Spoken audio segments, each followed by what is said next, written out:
well done to the Quad Lock Honda team as well, with McElrath on the podium last week and Joey Savacci in the top 5 this week.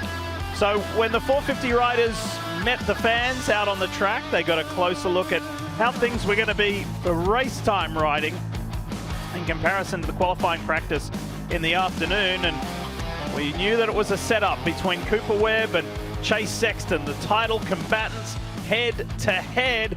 In turn 1 of the main event, we couldn't believe what we saw. Yeah, we saw both KTM teammates get into it, and Chase Sexton was able to get out of it. But Aaron Plessinger, last week's winner, coming back, dominant heat race win, being able to beat Cooper Webb. You thought he might have had a chance, but it allowed it. The other, I would say somewhat teammate, riding partner, Justin Barchin out front, and then he did this, RC. Yeah, James, you said he may have missed his rear brake, and it does look like that. Needless to say, rarely do you see that happen from a guy that has so much experience like Barchin. I hate that for him because I thought he had a really good opportunity to do well in this main event. He's been riding good lately. So that left Ken Roxon out in front, and Kenny took full advantage of it. At one point in time, he had more than a 5-second lead over second place. Yeah, but then it was Chase Sexton coming up. He was able to get around my brother for second place, and I thought Malcolm might have a chance to hang on and maybe just catch the toe with those guys, but Cooper Webb was able to get around him. Kind of a bully move right here around the outside. Squeezed it in on Malcolm, and you got to believe Malcolm knew he was in the championship, so he didn't want to do anything. But yeah, Malcolm lost the toe, and then it was on for those two, Cooper Webb and Chase Sexton, to go after the leader.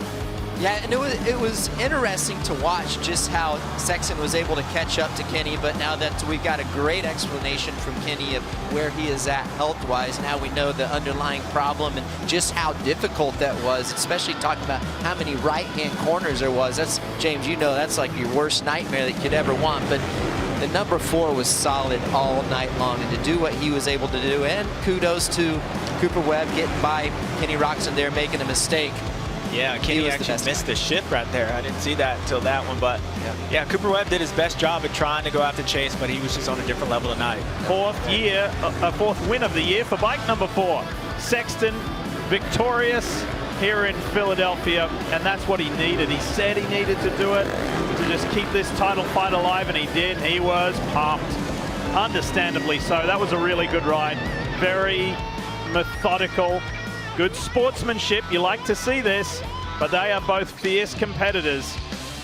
And it's a Sexton Webb Roxon podium here in Philadelphia. But let's have a look at some of the other names there. We heard from Joey Savacci, great top 5, best results of the year behind Malcolm Stewart.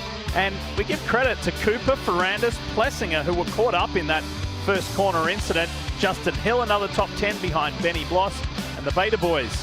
Mitchell Oldenburg in there just outside the top 10 as well. McElrath, that was a good comeback as well. Remember, he was down there. He was. Yep. Grandpa Earl, 17th down there. So did good. Dean Wilson was caught up in that turn 1 incident as well on his return to 450 competition and his first ride for the Honda HRC team. We'll see him next week in New Jersey. But let's keep talking about Red Bull KTM, and their winning rider, Will Christian, has more.